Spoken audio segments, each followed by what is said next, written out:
जामताड़ा झारखंड के जिले को दुनिया भर के लोग जानते हैं। यहाँ से गया एक फोन कॉल पलक झपकने के साथ ही आपको कंगाल बना सकता है। ये जगह इतनी खतरनाक और कुख्यात है कि इस पर एक वेब सीरीज भी बन चुकी है।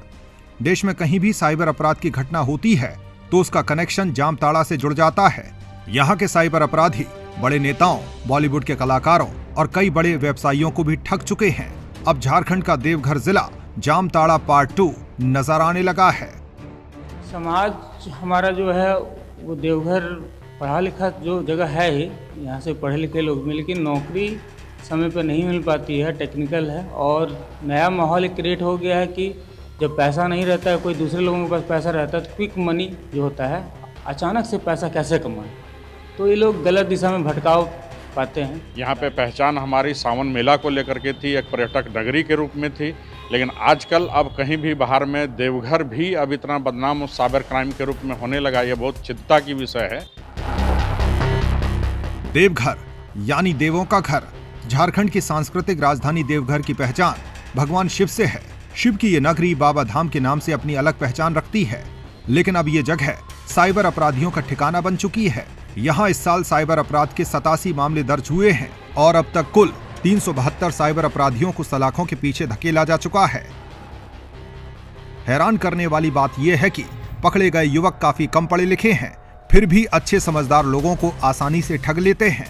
उनका जो एक्ट है या माल प्रैक्टिसेस है, it is like expert IT professionals. Reason ये है कि जो साइबर क्रिमिनल्स पहले से काम कर रहे हैं, कुछ पैसा लेकर के या अपनी संख्या बढ़ाने के लिए टीनेजर्स को उसको ट्रेनिंग देते हैं और इस ट्रेनिंग के कारण वो खुद भी एक्सपर्ट हो जाते हैं। गौर करने वाली बात यह है कि इनमें से ज्यादातर युवा हैं। इनमें से कई तो ठगी के आरोप में पहले भी जेल की हवा खा चुके हैं, लेकिन सलाखों से बाहर निकलते ही इनके कदम फिर से साइबर अपराध के दलदल में फंस जाते हैं। अपराधियों में इंजीनियरिंग की पढ़ाई करने वाले युवा भी शामिल हैं और तो और परिवार के कई सदस्य साथ मिलकर ठगी करते हैं। जिले के पुलिस कप्तान की माने तो महंगे शौक और इजी मनी की सोच युवाओं को अपराधियों का आसान शिकार बनाती है। रीजन है साइबर क्रिमिनल बनने का जो रीजन है, और साइबर से जो ठगी में साइबर क्रिमिनल साइबर ठगी कर पाते हैं, उसका एक बड़ा रीजन है इजी मनी। साइबर क्रिमिनल्स ये सोचते हैं कि इसमें कोई बिजनेस के लिए आपको पूंजी लगाने की आवश्यकता नहीं है, कोई शॉप खोलने की आवश्यकता नहीं है, किसी इंफ्रास्ट्रक्चर को बनाने की आवश्यकता नहीं है। मोबाइल 1-2 सिम इत्यादि रखने के बाद आप अब ठगी का काम कर सकते हैं। दूसरा है, जिनको ठगा जाता है उनको भी नॉर्मली लेयरिंग किया जाता है, उनको भी लालच दिया जाता है कि आप। साइबर अपराधी लोगों को अपना शिकार बनाने के लिए कई तरह के हथकंडे अपनाते हैं। कभी कस्टमर केयर अधिकारी बनकर तो कभी बैंक अधिकारी बनकर वे आपसे एटीएम बंद होने और केवाईसी अपडेट करने के नाम पर कॉल कर ओटीपी हासिल कर लेते हैं। लॉटरी और प्राइस का झांसा देकर भी साइबर ठग आपको शिकार बना सकते हैं। जामताड़ा से सटा जिला होने की वजह से देवघर में भी अपराधी पनप रहे हैं। इस अपराध से जुड़े लोग खेत खलियान, जंगल और नदी तालाबों में बैठकर लोगों को अपना शिकार बना रहे हैं। पुलिस भी दिन रात ताबड़तोड़ छापेमारी कर ऐसे लोगों को उनके सही ठिकाने यानी जेल भेज रही है।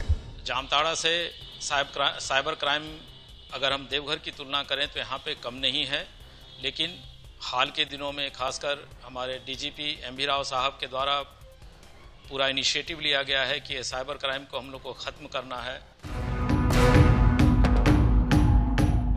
बाबा धाम पर मंडरा रहे संकट के बादल की खबर यहाँ के लोगों को भी है। चिंता लाजमी है, लेकिन इस दौर में मोबाइल और कंप्यूटर से दूर रहना मुश्किल है। ऐसे में आपकी सतर्कता ही साइबर अपराध से बचने का सबसे बड़ा कवच है।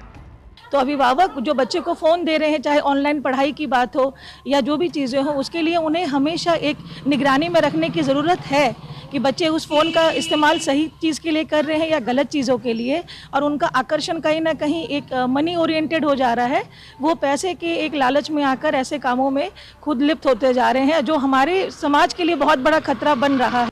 बहरहाल कंप्यूटर, मोबाइल और नई बैंकिंग सुविधाओं से जिंदगी थोड़ी आसान हो गई है, लेकिन इनका सही इस्तेमाल भी समझना जरूरी है।